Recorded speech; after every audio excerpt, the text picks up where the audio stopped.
So, having said that, let's move on to our first guest speaker of the day. So in a moment I'm going to bring up Paul Gough. So Paul and I worked together for about 18 months. But what's interesting about Paul is he's on his, I believe it's his second business now, unless there's more that I don't know about. But his first business, he was a physiotherapist. And he was working, seeing up to 100 patients a week. And he was very much a solopreneur, one-man band. But he figured out, before I met him, he figured out how to expand that business and remove himself operationally. So it ended up becoming a multi-clinic practice and became multi-six-figure profits, and it's not dependent upon him. And that freed him up enough to be able to go and start another business, which we're also going to talk about, which grew much more rapidly. It went from a standing start to almost 3 million in under 3 years. So, with that said, please give a rapturous welcome to Mr. Paul Gough.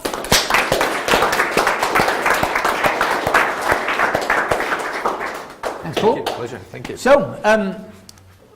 So the way these formats going to work is we'll start by me asking Paul a series of questions, but towards the end of the segment I will pass it on over to you guys to ask questions. So take notes as you go. So, first of all, welcome. Thank you. Thanks for having us. So to start with, Paul, give us a little bit of context. There's obviously, perhaps give us an idea of what the businesses do, and then we'll work backwards to where they got started. Yeah, so my first business is obviously physiotherapy clinic. So I originally started as a football physio. I worked for 5 seasons with professional football clubs, and then started to do my own thing on the back of that reputation that I'd got. Client base grew and grew on the back of running on the pitch, working with players and so on, to the point of being able to quit a job when I was 27. So I left my full-time job in professional sport at 27 to start what was just going to be me hopefully making a good living as a solo physio.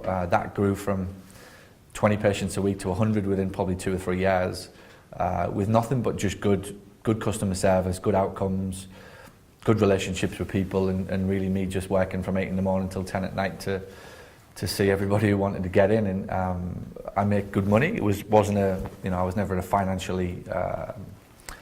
financial predicament, but it was not sustainable in terms of what I was doing. So I started to grow in terms of bringing in staff and people and subcontractors and part-time admin and renting premises in sports centres, and then getting confident enough to buy my own premises as well on the back of the business's growth. So that took about, from 27 to about 32, I would say I was working pretty solidly in the business, on the business, marketing the business, treating 70 patients a week, staring at hamstrings, thinking about Facebook, looking at Indeed in between appointments and so on and so forth, and it just wasn't sustainable.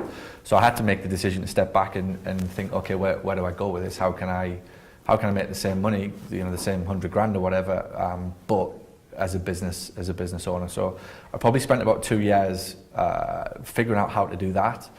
Stepped back massively, literally walked in one day and said I'm done. Came back from France. My girlfriend was pregnant at the time. Came back, walked in and said, you'll have to cancel everybody's name on the diary. I'm done. I need to start building a proper business, because this is just going to send me to an early grave if I'm not careful. So I quit, and that gave me really 2 years to I spent 2 years figuring out how to employ, bring people in, market, set off on a journey back and forth across the US, learning from people, Dan and various others. And then 2 years after that, I'd stabilised the business, got back to around about my 100 grand salary with 18 staff and 4 locations. And then I started on the back of that, if you like, a laboratory, if you want to call it, which was me showing other physios around the world how I did it, and ultimately how I scaled a business with my name on the door, and yet don't have to be there for other than 1 day a week. And here I am with clients all over the world, and a business that serves people all over the US and Australia. Britain, good. Canada. So my first question is, if I'm in the audience and I'm thinking, okay, it's nice to be able to go in and say, yeah, I quit, but a lot of people think, I can't remove myself from this business. What allowed you to believe that it was possible? Because if you thought that you come in and saying, I quit, cancel all my appointments for the day was going to cause the business to fold entirely, I expect you wouldn't have done it. What made you believe that it was possible? It was 2 years really of everybody. For example, I go to see my dentist still to this day, and he will say, but that's all right, everybody wants to see me. And I'm like literally staring at him, you know, while he's drilling my tooth. I'm like, I don't really give a shit that it's you. I'm like, just take the pain away. I don't care that it's you, Tim. I just want the tooth out. You like to believe that it's you, and you like to believe that everybody wants to see you, but I like you, but I like pain relief from my tooth more. And you say you wouldn't pay him just to go and see him if your tooth was out? No. So my point is that we all have a false belief and an ego that we are the best and we are the only person that can do it, and it's ridiculous. There's just no other way to describe it. But the point that I got to was 2 years in of just where I'm actually going to go here, because I'm not happy. I want to be doing something else. I fell in love with marketing and business, and I just wanted to be learning more about that at that point. And I just knew, much like probably everybody does in the room, that you're the bottleneck and you're the reason that it isn't moving on. And I was even getting the staff telling me to just get out and go do the thing that you're good at. And when the staff were starting to say to me, like, you need to go and do all this other stuff, it was a no-brainer to do it, really. But as I've reflected on that question and even coached other people around it, it really goes down to, you're looking at your situation and you go, well, what's the alternative? Because if I'm not happy, if I'm at a conference, and if I'm at these events and I'm trying to learn from people to grow the business and take it to where I want to be, it's kind of telling me through my behaviour that I'm actually not happy with what I've got. And if this has been going on now for a year or 2 or 3 or 4 or 5 years for some business owners, what's the point? Like, what was the point? So it was that realization, I guess, that first child was on the way. A few things were probably going, if you stick at this, you'll earn good money, but you're not going to see this kid. And hands were knackered, chest problem, back was aching. It's like there was nowhere for me to go. So it was almost forced. And I think much like some people are not lucky enough to get fired, some people are not lucky enough to have a health problem that forces you to do it. Interesting. And then what, I know there was a shift for you, you referred to it loosely, but I know from previous conversations about switching from part-timers to kind of committed employees. What was, first of all, what was the problem, and then how did you make the shift? Yeah, well, again, it was forced. It's like we just learned all these lessons retrospectively, and if we just did what we needed to do and what we knew was right, we probably wouldn't get ourselves into the mess that we're in. So the admin and the part-time physios, where what was the real problem? I didn't have a real marketing system that would allow me to be able to confidently hire full-time people. That's it. I was doing all right. I was always kind of loitering on a certain level of new patients coming through the doors, but never confident enough to go and employ somebody, a full-time admin on 25 grand or a physio on 35. So it was always, look, if I pay you 10 grand and you do 2 nights and a Saturday morning, are you happy? Yes, I'm happy. And before I knew it, I looked around and I had 8 of those people and 6 in admin, and here I was like, holy shit, this business is just a mess. It's like, I can't get anybody to commit to training, I can't get anybody to come in for CPD, as we would call it, cultural indoctrinations. Everyone was like, no, I can't do that day, I've got my kids, or I have to work somewhere else that day. So again, I was at this bottleneck, all caused by my lack of skill, if you like, of at the time it was marketing, that made me feel like I didn't have the confidence to hire somebody full time. And so what happened next? What was it that you, as you focused on the marketing, you got enough client flow to have enough confidence to hire them, or did you take a leap of faith? Yeah, so the next thing that happened, traditionally in my industry or profession, it would be you rely upon insurance companies or doctors. The problem with that is you're trapped in a system where the money's crap and they'll pay you 90 days after or 6 months after you've done the work, if you're lucky. And that's the norm in the business. So it was like, again, I'm looking around at everybody else going, these 5 guys in my town who run physio businesses, they're all fat, bald and ready to have a bloody, like, do you know what I mean? It's like, they're my age, but it's like, it's game over for them. They're stuck in their business. For a 35-year-old, and they're going to be this way for the next 25, 30, 50 years. And it wasn't what it wasn't what I wanted for myself as I looked at those people and going, well, if I follow that plan or I follow that map, I'm going to get obviously what they get. And took a radical decision to start to get to these types of conferences and events and pretty much do what everybody said couldn't be done, which was directly market a physio clinic to the public using Google and Facebook and Instagram and not Instagram, newspaper ads, etc. to bring in my own steady supply of leads.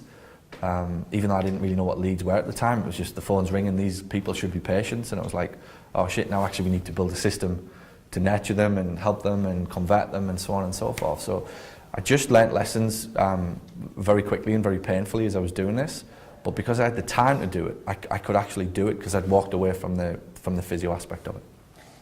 And how, I know that in the industry, you are in the, I don't know what centile, but you'll be in the top 5%, probably much higher than that in terms of performance of your physiotherapy business. And I also know that your approach is very contrarian to what other physiotherapy business owners believe and do.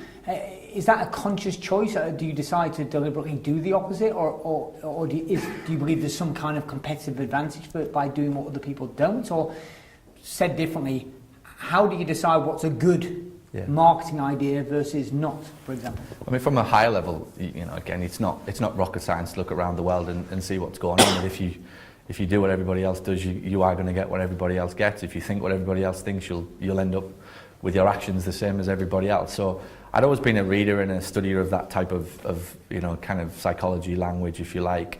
But I don't think it was I don't deliberately go out of my way to be contrarian. And I don't really go out of my way to be the opposite of everybody else. I just want to do what I know is to be factually correct in terms of how something works. And I know one of the skills that I've got is I can detach from the emotional aspect of I've heard or I believe or somebody else in my profession said this can't be done. Primarily because I don't really surround myself with them. I really don't have any friends in the physio profession, so I'm very out of the loop, if you like. So I don't have anybody telling me it can't be done, or you're not allowed to say that, or this is the way it should be done. I've just been very focused on looking at other business models and going, well, if that chiropractor can make it work in the US or that dentist can make it work in Canada or whatever, I'll figure out a way to make it work for me. So it's not a blatant two fingers up at the society or the profession. It's just it's governed by definitely that if you do follow what everybody else gets, you will ultimately get it. And look around society right now, and if you want that, like, good luck. And then a drive to go off and just figure out what other people are doing that are more successful than me and synthesize it, not copy it, study it very diligently and look for things that I can bring back to my profession. And I actually think, to the point, I think one of the reasons that I think I've been so successful with it is because I couldn't find anybody in my profession to copy. And what that meant that I had to do was go out of my way to study from other people, whether that's a dentist, a chiro, a lawyer, a doctor, anybody. I had to synthesize it and bring it back to my profession. So I had to understand it at a level that was greater than probably would have been able to be taught to me. So I know a lot of business owners, and I certainly had this belief in the past. They have a frame of reference that my business is different. It's like, yeah, you don't understand. That's easy for you to say, Paul. You're a physiotherapist. I'm in the insert the blank business. The business has to be dependent upon me, or there are, laws, legislation that prevent marketing, or whatever it might be. What would you say to those? Because I've heard the same beliefs from physiotherapists. I've heard physiotherapists arguing with you about why you must be wrong, even though you're in the same industry as them. What would you say to an owner that's... It's true. I've genuinely gone to conferences and spoke, and people are like, you can't do that. I'm like, I've been doing it for 7 years. What do you mean I can't do it? It's like, I am doing it. Like, I'm not here to give you theory. It's like, them ads, them systems, them people in my office, them scripts, like, it's happening. You just don't like the fact that it's being done. So I try not to get involved in it because I, again, without going too high level on it, you know where it comes from. It's just their protection. It's like, it's nothing but their protective mechanism of, we've been doing this for 15 years, and if this bloody young lad comes along and potentially tells me that there is another option, then it kind of shatters everything that we've been thinking and kind of relying upon for the last 15 years. But for anybody who is thinking like that, it does help to understand where it comes from. That it is just a protective mechanism for you and for Tony Robbins 101. It's just survival. You're designed to survive. You're designed to wake up each day and do nothing but go to bed alive tonight, basically. So when you understand where it actually comes from, that you believe only you, it's actually just a survival instinct that you've got to learn to short circuit, and possibly isn't the answer that you're expecting, but it's probably the one that you need to hear. Otherwise, you'll just keep fighting it every day. And I imagine when you got yourself out of the loop, it allowed you to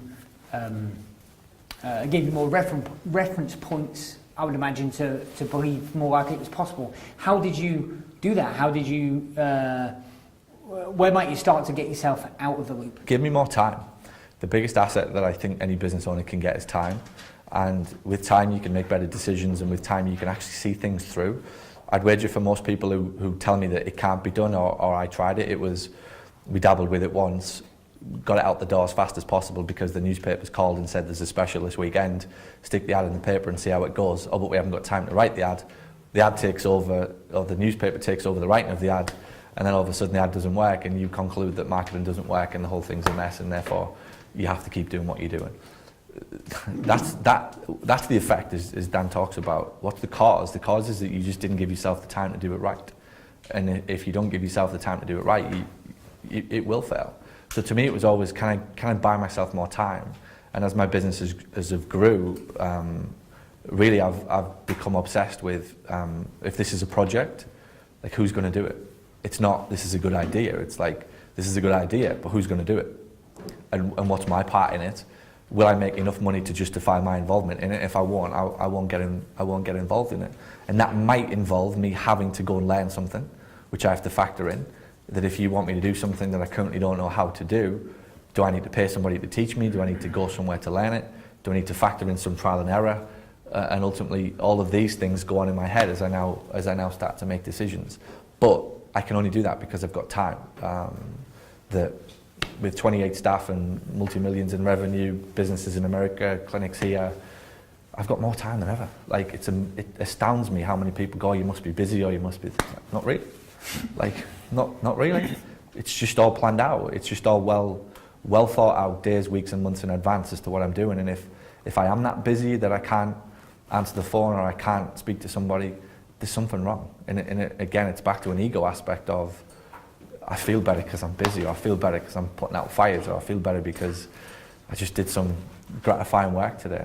And I think that the best thing that I've learned is really the stuff that I do today, or the stuff that I end up ultimately getting paid out on, will have been months before. I'll have done it months and months and months ago. And I've had to condition myself to do stuff without any reward that day, which was difficult at first, because as a physio, if you think about what this means, as a physio, I was getting paid cash in hand, or a check at the end of the session.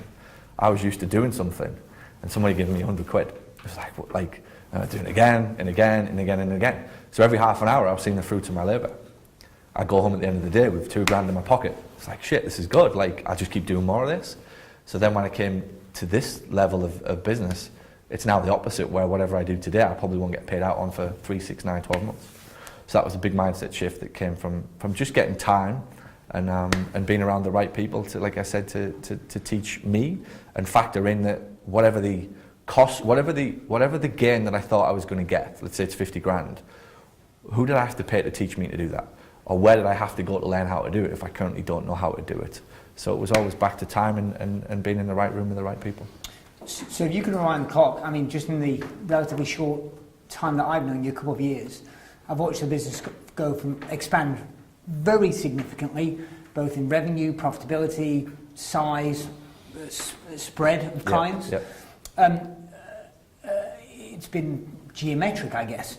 But if you could rewind the clock back to when you were just starting out, well, what are the top 2 or 3 pieces of advice you'd give the young Paul who was just starting out in his business? I know you've now got multiple businesses, but if you could rewind back from a business owner or skill set point of view, what would your advice be?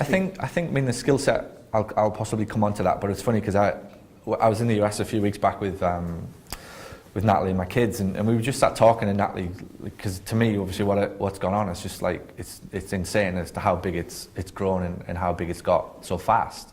And the impact that we've had, or what I've done has had on people, and people flying in from all over the world to come to conferences and buy books and all that type of stuff off me.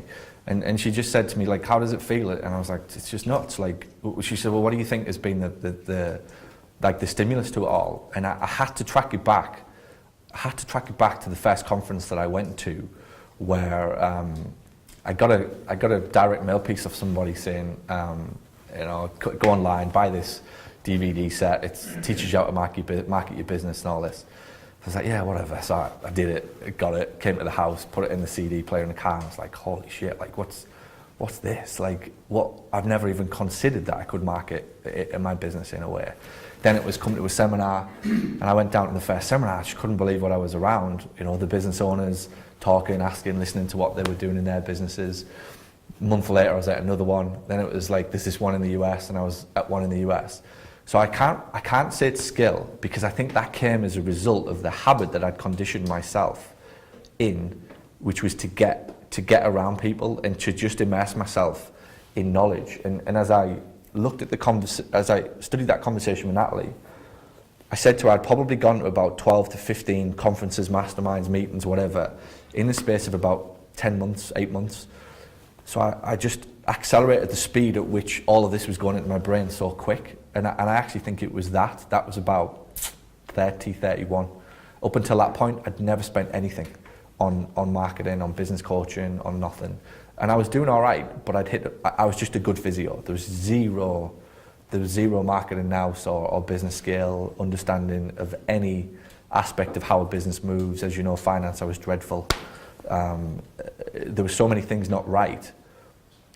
But I think if I hadn't got in rooms with people and I hadn't immersed myself in understanding, in other people who understood the situation I was in, I don't think I'd have gone on and learnt the skills subsequently from that. So it was ultimately that. And how did you decide to which ones to go to? How did you decide I should go to this conference or not, or did you just choose them all? Whoever sent me a letter, basically. It's just if you'd have sent me a piece of mail, I was looking. Somebody just lit a fuse with me that like this was. I just knew this is where I was going to go. I was frustrated. I was stuck. By the way, I was making good money. Like I was making well over 6 figures. So I'd bought 7 or 8 houses at this point. Like I was a very profitable solo physio, but it just wasn't sustainable. And I knew that business was where I wanted to go, not just physio. So at this point, like I'm from Hartlepool, North East, not much goes on up there. There certainly isn't big seminars going on in, Kensington Buddy Hotel or whatever. Like there's none of that going on. And we're quite you're quite isolated up there. And that's kind of, as I look back, how I felt. So any excuse to get on a train and go to London was just like, this is amazing. Like this is just, it was, I'm being serious. It was just, even that, getting in the car and even coming down here last night, I couldn't wait to say bye to the kids. Like I love them to bits, but it's like I'm off. Like the CD's in the car, I've got 3.5 hours of excitement now for today ahead to potentially learn something, even though I'm here to hopefully pass on my story. It's like, what am I going to learn while I'm here? So I've had that drug since it first got sparked in me, but I actually did stuff, and that's where I've got to jump in. It was, and this is a true story on this. I once went to London with Natalie. We were due to go to Sweden. I said, oh look, there's an event on Monday, Tuesday, we'll go to Sweden Wednesday or Friday, whatever. So halfway through day 2 of this event, I said to Natalie, we can't go to Sweden. She said, why? I said, something's in my head. I said, I've got to go back to the clinic and like implement this thing that I've learned in this conference. And she was like, what do you mean? I was like, no, we've got to go. I said, like, this thing needs to be done now and it can't wait. I said, but if you let me figure it out, like, we'll go to Dubai or we'll do something, further down the line. And that's who I am. That's how I live. So it's not just like a seminar junkie and I don't just come to events. It's like, I'm genuinely coming to just get one thing. Tomorrow it will be in play in my business, or it'll be scheduled out to be done as and when it's required. And the momentum from that is where I believe I started to pick up It's skills. funny. You just jumped on some. You've already nicely led into my next question. I mean, I remember a 2-day workshop of mine that you attended, and after the first segment of the first hour of the day one, you're right. I could go home now. I'm happy. I've got the thing, and you've been tremendously successful in the time that we've been together. But I always know that whenever we speak on the phone, Paul's always done his homework. You know, the whatever preparation was required of Paul, I can't think of a time, maybe you have missed, but I don't recall a time in that 18-month, 2-year window when you've ever missed. Yeah. And so your ability to execute has been spectacular. What allows you, because everybody in this room, I suspect, has been to events, gotten great ideas, and then failed to get it executed. What beliefs do you have, or strategies do you have that allow you to execute so consistently? It's funny because I tell before I met you, or certainly as time has gone on, I've had to get more disciplined. That is just something that I looked at, and I think, is it the phrase of how you run your life is how you run your business. I heard that a few years back. I was like, holy shit, like that is so, so true. And ultimately, where you're sloppy in your life is where you'll be sloppy in your business, and vice versa. There isn't a cut-off. There isn't a work-life balance. Like, you are who you are, and when you get in that car, you don't miraculously become somebody else. So I guess I realised that I had slipped into a few bad habits, both sort of health, fitness, and just lazy, because I was probably making decent money. But ultimately then, when I'd gone back into running a business and I took a severe pay cut, it was like, shit, I've got to get my act together again here, and I'm almost starting from scratch again to get back up. So I think a little bit of the discipline came from that. Really the responsibility that I was shouldering now of more employees and mortgages and everything that was happening, that I had no choice but to. But ultimately it's down to just self-worth, and just what do you want from yourself and from your life, and what do you want to kind of look back on it as to what you could do, and how big your business could be, and how successful you could be. It's I think that drives me a lot, that whenever I am tempted to skip it or miss it or not come to the event or not send my prep in or not do what I'm told to do, it's like it's going to kick you, and you miss one, you'll miss two, you miss two, you've missed 10, and before you know it, a year's gone by and you're in a rut, which is bloody hard to get out of. So I'm probably fueled a lot by that. Interesting. So I've got one more question for Paul, then I'll throw it over to you guys. So if you make a note of questions you might have. So Paul, let's talk about building wealth. Yeah. So I know that a lot of business owners are so busy figuring out how to make their business work that they never figure out how to get their own finances in order. So it's kind of interesting you're saying about the way that you run your life, the way you run your business, and vice versa. So what are your, to whatever degree you come to, what are your attitudes or beliefs or strategies with regards to building wealth? Because sometimes people might say, well, it's easy for you to seem so relaxed and chilled because, you've got a very successful business, making loads of money, great. But the time that I know you, I've always found you to be smart and intelligent with how you handle your money, and I suspect that significantly predated our relationship. But what are your attitudes or beliefs about building a financial foundation, wealth? Yeah, it's obviously now, and again, largely thanks to yourself and the people I've been around with in these groups, is that my attention's brought to it, and there's a lot to be said for that often, my schooling was, look, go to physio school, be a physio.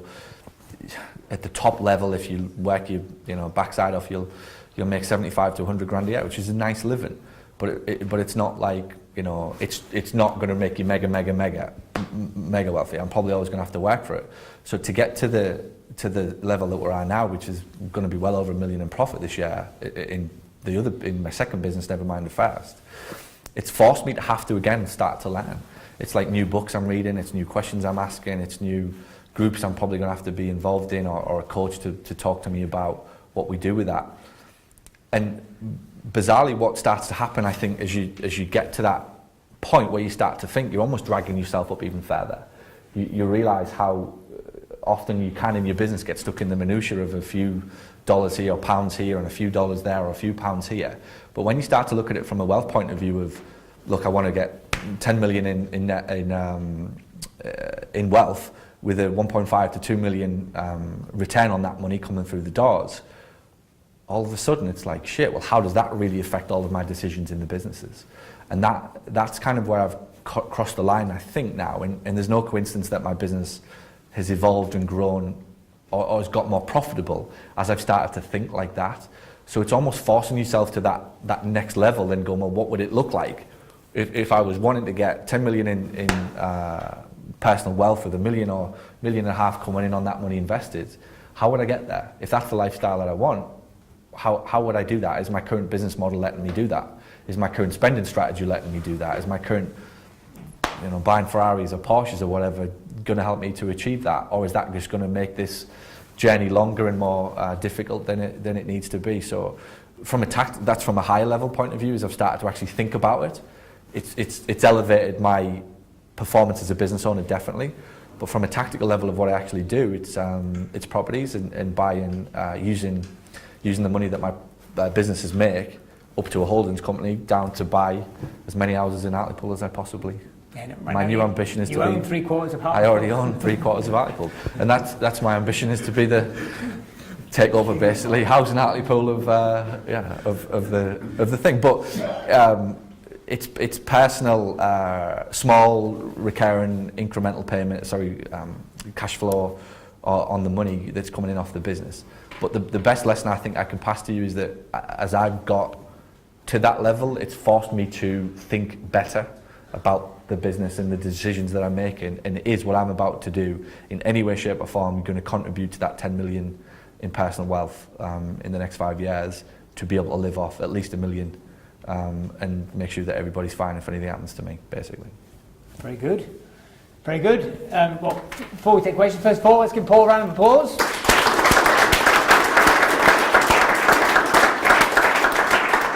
Okay, so we have a few minutes before we go to break. So what questions do you have for Paul, if any? And if none of you put your hands up, it'll be very awkward for Paul. So questions invited. Go ahead. Paul, that was fantastic to listen to, because that's exactly the blueprint I want to follow.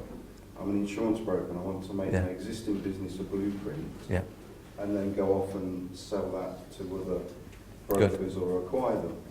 But the interesting point I wanted to know is, did you sack yourself and stop altogether, or did you phase yourself out? I sacked myself as a clinician.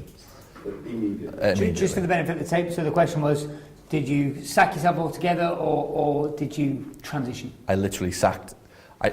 For context, I had 2 years of the classic, I'll take Tuesdays and Thursdays off, and then a physio would quit, and then I'd have to go back and do Tuesday and Thursday, and then I'd get back to a year later taking Wednesday off, and I was like, oh, this is good, maybe I can take Friday off. Then all of a sudden the physio would leave and I was back in and doing it. So that went on for about 2 years, and I think that was the frustration.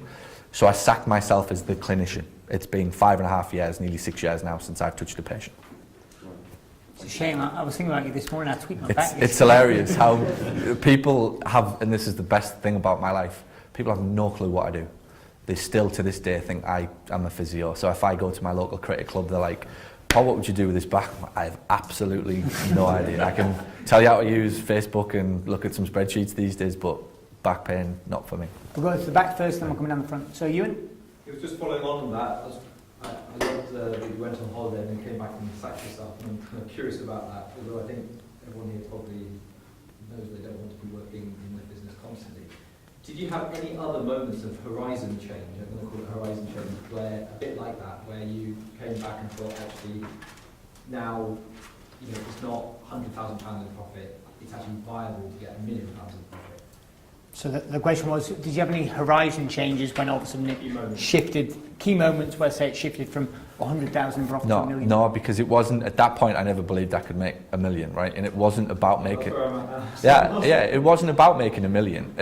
My story was I just wasn't happy, like that's it. I'd achieved a lot very quick, 5 years in professional Premier League physio, so that was cool, sort of achieved that goal. Then it was 5 years of probably like the go-to guy in the Northeast for physio, so it was like that was cool, everybody knew what I did, made good money. And I've kind of worked out I have 5-year windows where I get pretty bored at stuff and then kind of want a new challenge. I'm not going to use the word I'm not motivated by money, but I don't think I am. It wasn't like, it isn't, I've got to set financial goals. I have to obviously do that. And as I've built the business, it's become more important. But I'm not like, I don't crave being like a multi-millionaire. That like just isn't, it's a byproduct hopefully of what I do. And back then, I would never have believed I could make a million. What my goal was back then was, can I make 100 grand but not have to be in that treatment room massaging legs all day, because I loved running a business. I wanted to be a marketer, I wanted to coach the staff, I wanted to do recruitment better. I wanted to do all of these things better than I currently could because I just didn't have the time. So I took a 2-year, for my full story was I took for about 2 years, pretty much a 100 grand pay cut.